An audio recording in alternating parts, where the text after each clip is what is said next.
Istanbul کا محل دلکشی میں اپنی مثال اب تھا۔ یہاں کی شہزادی بہت خوبصورت اور نیک دل تھی۔ ایک دن اس نے اپنی ماں سے باغ کی سیر پر جانے کی اجازت مانگی۔ امی جان، میں آج باغ کی سیر کرنے جانا چاہتی ہوں۔ ٹھیک ہے، آپ چلی جائیں۔ وہ ایک بگھی میں بیٹھ کر باغ کی سیر کرنے کے لیے روانہ ہو گئی۔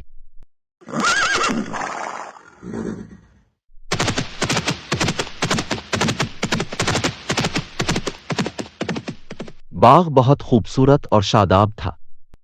پھولوں کی خوشبو ماحول کو تازگی دے رہی تھی۔ شہزادی باغ کے نظاروں سے لطف اندوز ہو رہی تھی۔ شہزادی نے اپنے قریب کھیلتی ہوئی ایک کم عمر لڑکی کو باغ میں دیکھا۔ وہ عائشہ تھی، جو اس باغ کے مالی کی بیٹی تھی۔ اس غریب لڑکی کو شہزادی نے اپنے پاس بٹھا لیا اور اس سے باتیں کرنے لگی۔ تھوڑی دیر میں وہ دونوں دوست بن چکی تھی۔ یہ دیکھ کر ایک شاہی ملازمہ نے شہزادی سے کہا، آپ استنبول کی شہزادی ہیں، اس غریب لڑکی سے دوستی کرنا آپ کی شان کے خلاف ہے۔ میں جس اللہ کی بندی ہوں، عائشہ بھی اس کی بندی ہے۔ اللہ کی نظر میں بادشاہ غلام اور امیر غریب سب برابر ہیں۔ غرض شہزادی ہر ہفتے باغ کی سیر کو آتی اور عائشہ سے ملاقات کرتی، جس کے ساتھ اس کی دوستی اور اچھی ہو گئی تھی۔ شہزادی عائشہ کے لیے تحفے بھی لاتی تھی۔ دونوں سہیلیاں مل کر خوب باتیں بھی کرتی۔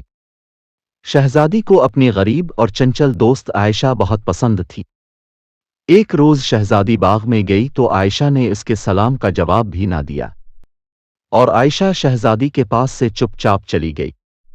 اگلے ہفتے شہزادی باغ میں پہنچی تو عائشہ نے اس سے معافی مانگی۔ شہزادی، مجھے معاف کر دیں، میں اپنی حرکت پر بہت شرمندہ ہوں۔ لیکن اب شہزادی اس سے ناراض تھی، اس لیے کوئی جواب دیے بغیر واپس محل چلی گئی۔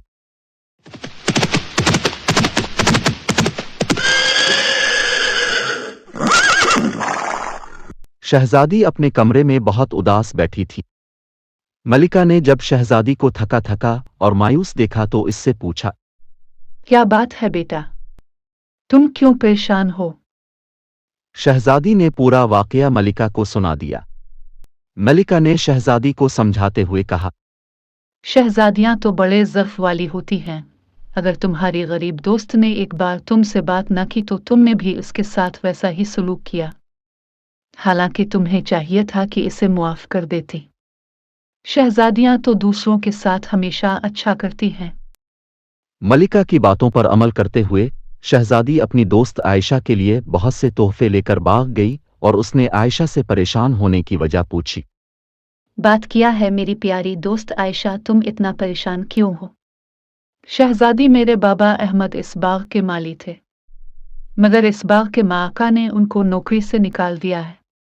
میں آج بس شہزادی سے ملنے آئی ہوں۔ یہ سن کر شہزادی پریشان حالت میں واپس اپنے محل چلی گئی، کیونکہ اب اس کی عائشہ سے ملاقات نہیں ہو سکے گی۔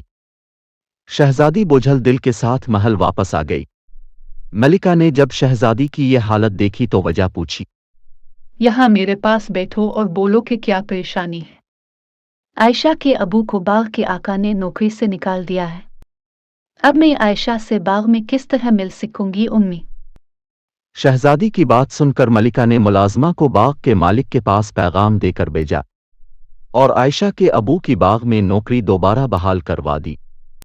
اس کے بعد شہزادی اور عائشہ پھر سے اچھے دوست بن گئے اور ہنسی خوشی رہنے لگے۔